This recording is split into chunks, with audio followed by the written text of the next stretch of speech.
सीमा वापस लो, स्टॉक की सीमा वापस लो, स्टॉक की सीमा वापस लो। मैं देश के सबसे बड़े अनाज के बाज़ार नया बाज़ार में हूँ। पुरानी दिल्ली का ये बाज़ार दाल और चावल के लिए मशहूर है। यहाँ पे सभी तरह की दालें, सभी तरह के चावल बड़े पैमाने पर जितनी क्वांटिटी आप चाहें आपको तुरंत एक झटके में उपलब्ध हो जाती है। लेकिन यहाँ पर इन दिनों व्यापारी नाराज़ हैं केंद्र सरकार से, क्योंकि केंद्र सरकार ने दालों पर स्टॉक लिमिट लगा दी है। नोटिफिकेशन जारी हुआ है कि मूंग को छोड़कर बाकी सभी दालों पर 31 अक्टूबर तक स्टॉक लिमिट लगा दी गई है। रिटेलर 5 टन से ज़्यादा दालें नहीं रख सकता और जो होलसेलर हैं, जो थोक कारोबारी हैं, वो 200 टन से ज़्यादा दालें अपने स्टॉक में नहीं रख सकते हैं। तो व्यापारी नाराज़ क्यों हैं इस स्टॉक लिमिट लगाने से, ये जानते हैं। सबसे पहले अपना नाम बताइए और दाल का ही काम है आपका? मेरा दाल का काम है। हाँ, क्या नाम है आपका? कुलभूषण गुप्ता। कुलभूषण गुप्ता जी, बताइए नाराज़गी क्यों है? स्टॉक लिमिट लगने से आपको क्या समस्या है? समस्या तो है कि व्यापारी इसके अंदर काम नहीं कर सकता। इतनी कम स्टॉक लिमिट है कि हर रोज का 100 से 200 टन का व्यापारी करता है। अच्छा। तो ये रोज माल आए रोज बेचे, ये तो संभव ही नहीं, प्रैक्टिकल ही नहीं है।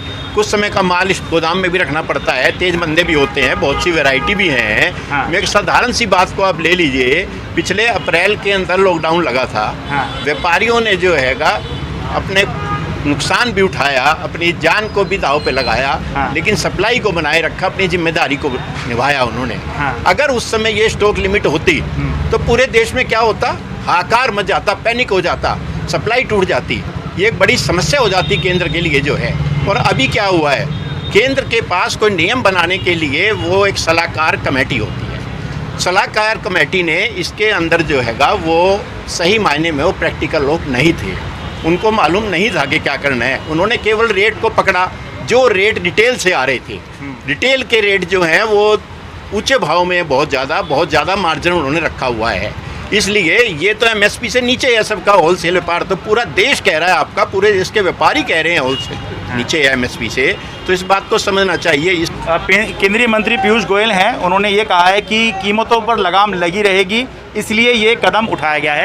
आप अपना नाम बताइए। मेरा नाम प्रदीप जिंदल है। आपका इंपोर्ट एक्सपोर्ट का काम है दालों का? हाँ, मैं इंपोर्ट और एक्सपोर्ट में अध्यक्ष हूँ, pulses and beans import association Delhi का।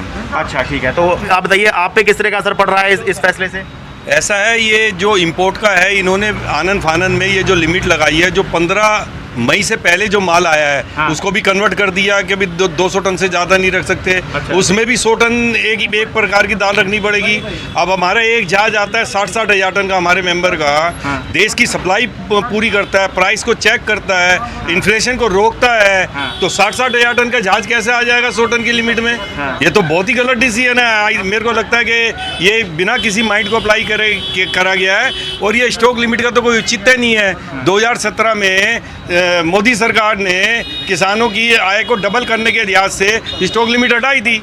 उसके बाद येलो पीस पे 50%, काबुली पे 44%, देसी चने पे 66%, मसूर पे 33% ड्यूटी लगा करके इंपोर्ट को डिस्करेज किया था। अभी जितनी भी हमारी दालें हैं, एक मसूर को छोड़ करके, आप दिल्ली से नहीं पूरे इंडिया से, पूरी इंडिया की मार्केट से आप पता कर लो, एमएसपी से नीचे चल रहा है। सचिन शर्मा है मेरे साथ में, आप सेक्रेटरी हैं दिल्ली ग्रेन मर्चेंट एसोसिएशन के। आपको क्या लगता है कि सरकार ने ये कदम क्यों उठाया है? कह तो रही है सरकार कि कीमतों पर लगाम लगी रहेगी, इसलिए ये कदम उठाया है और उपभोक्ताओं को भी फ़ायदा होगा। देखिए, सरकार ने जो महंगाई दर काउंट करी वो रिटेल मार्केट की कर ली, बड़े बड़े घरों से कर ली। वो अपनी चीज़ें 100 रुपये बढ़ा के बेच रहे हैं और उसका जो मार पड़ी वो हम व्यापारियों पे पड़ी, क्योंकि हम अपना माल 1% हमारे लिए बहुत बड़ी चीज़ होती है। हम 1% में व्यापार करने को तैयार हो जाते हैं। माल हमारा नहीं बिकता, हमें बेचना है रोज 100 टन माल, हम आधे % पे भी बेच देते हैं। हम मार्जिन के पीछे नहीं, हम क्वांटिटी के पीछे भागते हैं। लेकिन वहीं छोटा व्यापारी, जो छोटी दुकानें हैं, मॉलें हैं, वो 100 150 रुपये किलो बढ़ा के अपनी पैकिंग कर रहे हैं, प्रीमियम कर रहे हैं, और सरकार ने उसको काउंट कर लिया। वो तो अभी भी बचे हुए हैं, व्यापारी पे मार पड़ गई।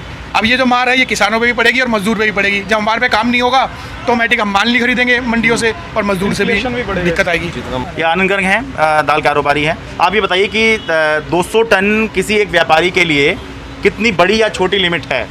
200 टन का तो हमारे यहाँ ऐसे व्यापारी भी हैं जो प्रतिदिन 50 टन का, 100 टन का, 150 टन का, 250 टन का व्यापार करते हैं, प्रतिदिन काम करते हैं। अब सरकार 200 टन की लिमिट लगा रही है तो हम कहाँ से माल लाएंगे? क्यों लाएंगे माल? हमें क्या जरूरत है अपनी सरकार के परचड़े में पड़ने की?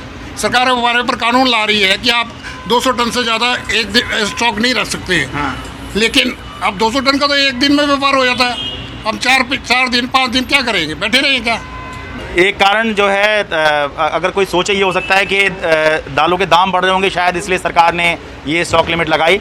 लेकिन खुद केंद्रीय उपभोक्ता मंत्रालय के जो आंकड़े हैं वो ये बता रहे हैं कि पिछले महीने भर में या 3 महीने में दालों के दाम में ऐसा कोई फेरबदल नहीं हुआ है, जिसकी वजह से ऐसा लगे कम से कम दिल्ली के दाम देखकर कि यहाँ पर जो है स्टॉक लिमिट लगाने की ज़रूरत थी। और पिछले महीने भर में तो आप देखेंगे खुद सरकार का डेटा ये कह रहा है कि दालों के दाम जो हैं वो कुछ कम होते हुए नज़र आए हैं।